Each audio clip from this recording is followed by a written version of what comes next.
दोस्तों, आज हम जीन पियाजे का संज्ञानात्मक विकास का सिद्धांत पढ़ेंगे। आपका कोई भी एग्जाम हो, यदि साइकोलॉजी आता है तो ये टॉपिक बहुत ही महत्वपूर्ण हो जाता है और यहाँ से सबसे ज़्यादा प्रश्न बनते हैं। इसीलिए हम देर न करते हुए वीडियो स्टार्ट करते हैं।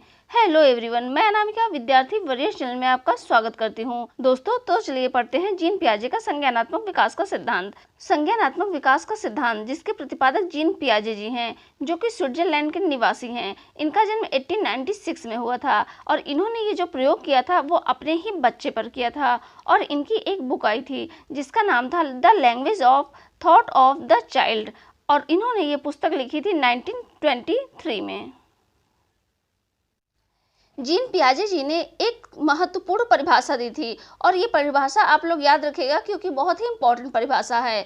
तो परिभाषा ये है कि बच्चे सक्रिय ज्ञान के निर्माता तथा नन्हे वैज्ञानिक हैं जो संसार के बारे में अपने सिद्धांतों की रचना करते हैं। ठीक है, जीन पियाजे विकासात्मक मनोविज्ञान के जनक। आपके एग्जाम में क्वेश्चन आता है विकासात्मक मनोविज्ञान के जनक कौन है, तो वो कौन है? जीन पियाजे जी। ठीक है, विकासात्मक मनोविज्ञान के जनक कौन है? जीन पियाजे जी।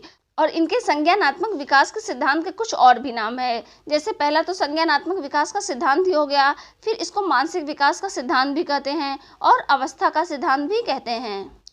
जीन पियाजे जी ने कहा, जैसे जैसे बच्चों में जैविक परिपक्वता आती है वैसे वैसे वस्तुओं के बारे में दिमाग में वे कॉन्सेप्ट बना लेते हैं। इन्होंने संज्ञानात्मक विकास की 4 अवस्थाएं बताई है।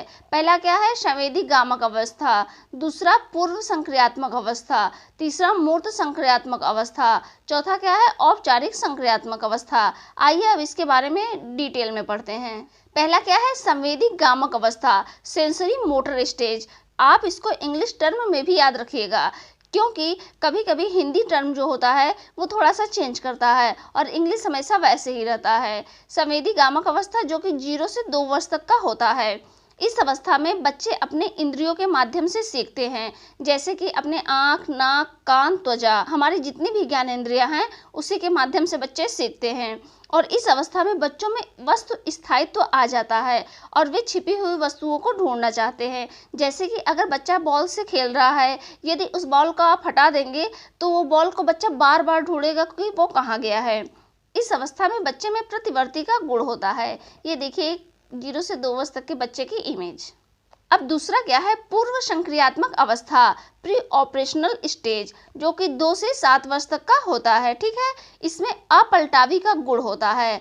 अपलटावी क्या होता है? मतलब बच्चे को जो बताया जाए वही वो जानते हैं, उसमें पलट फेर कर दिया जाए तो वो नहीं समझ पाते। जैसे 2 × 4 = 8 होता है। ठीक है, यदि बच्चे से ये कहा जाए कि 4 × 2 क्या होता है तो वो 8 कभी नहीं बता पाएंगे क्योंकि वो अंक को पलट नहीं सकते हैं। अब यहाँ भी वही दिखाया गया है, 3 + 2 = 5, लेकिन 4 + 1 की बात जब आई तो बच्चा सोचने लगा कि ये क्या होगा।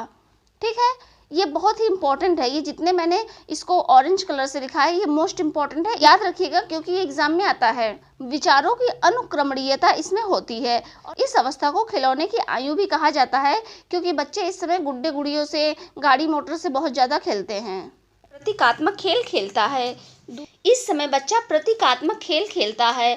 दूरी, भार, ऊंचाई आदि कॉन्सेप्ट की कमी होती है। मतलब यदि एक पतले से ग्लास में ज़्यादा दूध दिया जाए और एक चौड़े ग्लास में उतना ही दूध दिया जाए लेकिन कम दिखता है तो बच्चा ये सोचेगा कि ये दूध ज़्यादा है और ये कम है, जबकि ऐसा नहीं होता है। इसी का मतलब हुआ कि दूरी, भार, ऊंचाई आदि की कॉन्सेप्ट में कमी होती है इस अवस्था में। ठीक है, इस अवस्था में बच्चे में केंद्रीकरण आ जाता है, मतलब किसी एक वस्तु पर केंद्रीकृत होना। जैसे बच्चा यदि मोबाइल देख रहा है तो पूरा ध्यान उसका उसी मोबाइल पर केंद्रित हो जाता है। ठीक है, इसमें भाषा का विकास आरंभ होता है, सिर्फ आरंभ होता है, न कि पूर्ण रूप से भाषा का ज्ञान होता है। अगर एग्जाम में ये पूछे कि भाषा का विकास का आरंभ कब होता है तो फिर आप पूर्व संक्रियात्मक मारेंगे। अब नेक्स्ट क्या है? मूर्त संक्रियात्मक अवस्था, कॉन्क्रीट ऑपरेशनल स्टेज, जो कि 7 से 11 वर्ष तक का होता है। इसमें पलटावी का गुण आ जाता है। मतलब कहने का ये होता है कि जैसे अभी तक अपलटावी का गुण था, बच्चे किसी भी संख्या को दे दिया जाए पलट के तो नहीं समझ पाते थे और यहाँ पर वो चीज़ों को समझने लगते हैं। मतलब इसके पहले की अवस्था में यदि बच्चे को 2 × 4 दिया जाए तो वो 8 जानता है, लेकिन 4 इंटू 2 दिया जाए तो वो नहीं जान पाता। लेकिन यहाँ पर इसमें पलटावी का गुण आ जाता है और वो इन सब चीज़ों को पलट फेर करने पे भी जान जाता है। इस समय गणितीय संक्रियाओं का ज्ञान हो जाता है। बच्चा मूर्त चिंतन करना प्रारंभ करने लगता है। ठीक है, मूर्त वस्तुएं देखता है जो उसमें चिंतन करने लगता है। बच्चा अब आगमनात्मक तर्कड़ा शुरू कर देता है। आगमनात्मक का मतलब होता है पहले उदाहरण दीजिए फिर नियम, और निगमनात्मक का मतलब होता है पहले नियम और फिर उदाहरण। अब लास्ट स्टेज है औपचारिक संक्रियात्मक अवस्था, फॉर्मल ऑपरेशनल स्टेज, जो कि 11 से 15 वर्ष तक का होता है। इस समय बच्चा अमूर्त चिंतन करने लगता है, मतलब बच्चा जो चीज़ नहीं देखा रहता है उसके बारे में भी चिंतन करने लगता है। जैसे जो कवि होते हैं वो चिंतन करके ही अपनी कविताओं को लिखते हैं। ठीक है, और इस समय बच्चे में परिपक्वता आ जाती है और इसमें बच्चा निगमनात्मक तर्कड़ा करने लगता है। मतलब जैसे कोई एक नियम बता दिया जाए और उसके फिर एग्जाम्पल पूछा जाए, उदाहरण पूछा जाए, तो बच्चा ये बताने लगता है। तो दोस्तों, आई होप आपको ये जीन पियाजे जी का संज्ञानात्मक विकास का सिद्धांत बहुत अच्छे से समझ में आया होगा। अब इसमें जो भी छोटे छोटे कॉन्सेप्ट बचे हैं, जैसे कि स्कीम क्या होता है, स्कीमा क्या होता है, ये सारे हम अपने अगले वीडियो में कवर करेंगे। ठीक है, आप इसको 2 से 3 बार देख लीजिएगा और स्क्रीनशॉट भी ले लीजिएगा ताकि आपका कॉन्सेप्ट एकदम से क्लियर हो जाए। दोस्तों, अगर ये वीडियो आपके लिए ज़रा सा भी हेल्पफुल रहा हो तो इसे लाइक करें, शेयर करें, सब्सक्राइब करें। सब्सक्राइब करने से हम जो भी वीडियो अपलोड करेंगे वो सीधा आप तक पहुँचेगा।